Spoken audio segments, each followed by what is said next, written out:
Silent Hill is interesting to me for a few reasons. I've never actually played any of the games, though I do know quite a lot about them, due in no small part to some people I know having been obsessed with them at one point or another. The games are basically fairly standard survival horror series like Resident Evil or Alone in the Dark, the difference being that the Silent Hill games are legitimately scary.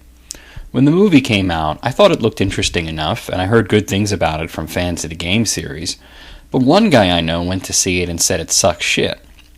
I actually went to the movies with my sister not long after it came out. She wanted to see a scary movie. When I suggested Silent Hill, she said, that looks gay. So we wound up seeing another movie, which, by the way, sucked.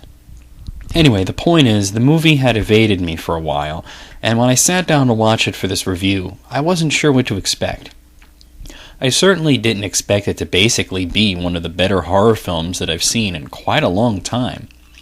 Silent Hill is all about atmosphere and tension. It doesn't try to shock you with loud noises or sudden movements, and it doesn't try to impress you with gushing buckets of blood, though there is plenty of that toward the end of the movie.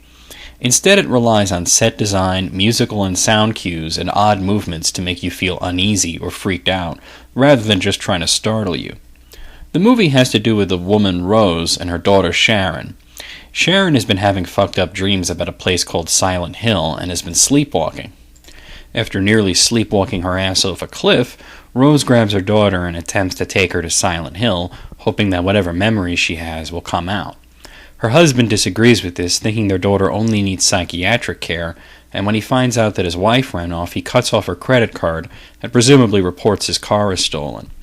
Rose has a hard time finding Silent Hill because it's not on any map, and the roads going through it are closed off.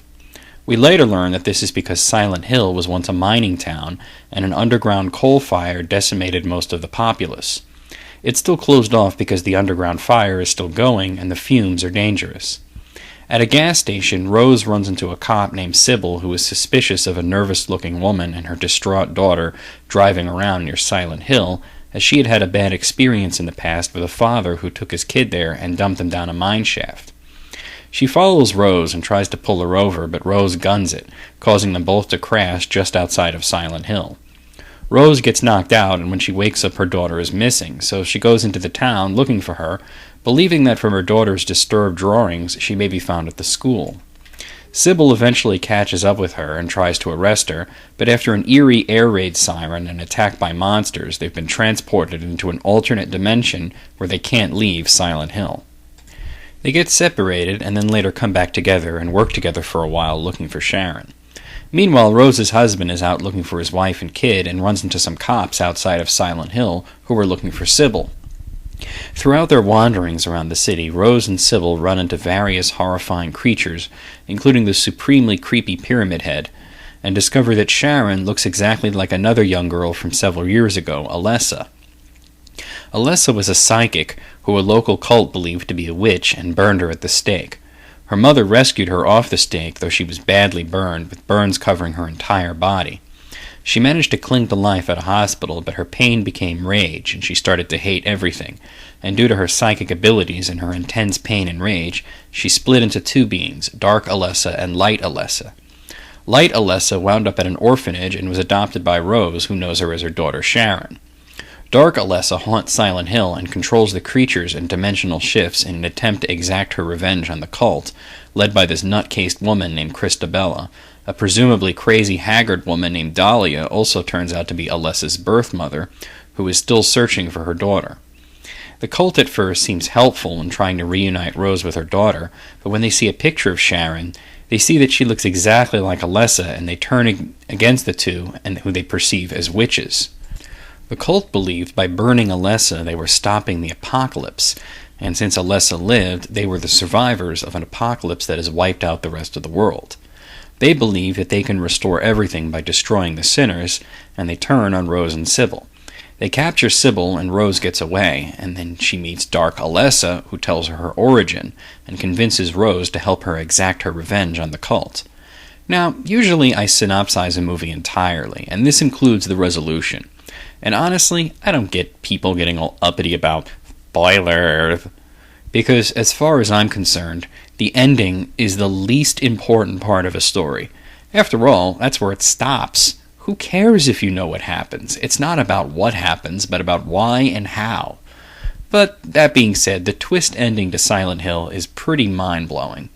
If you've played the games, you probably would recognize it as being a variation on one of the endings of the first game, but I won't say it here, because I feel you really need to see this movie and experience it for yourself. Normally, I think the concept of spoilers is stupid, because endings are usually self-evident. But in the case where they're genuinely surprising, I won't give them away. Silent Hill got pretty mixed reviews. Some liked it, some didn't, but as I said in the beginning, I think it's head and shoulders above most modern horror dreck, especially the recent trend of horror movies just resorting to ultra-violence like the Saw and Hostel series, or outright gross-out stuff like the Human Centipede. In this case, it's a bit more old school. It's got monsters and blood and violence, but its strong suit is the creepy atmosphere and gritty cinematics, which creates a really unnerving experience. If I had never heard of the video games, I never would have guessed that this is a movie based on a video game because, well, most of those suck. The acting is also decent, although Laurie Holden as Sybil is occasionally a little off-kilter. For the most part, everybody does a great job. There's a lot of psychological drama, backstory, and the movie doesn't really sit you down and explain everything with colored diagrams and hand puppets. So some people who are used to that kind of movie have walked away confused. But this is the sort of thing that I love, where your imagination has to fill in the gaps, and a movie's resolution invites discussion and interpretation, not merely a like or dislike reaction.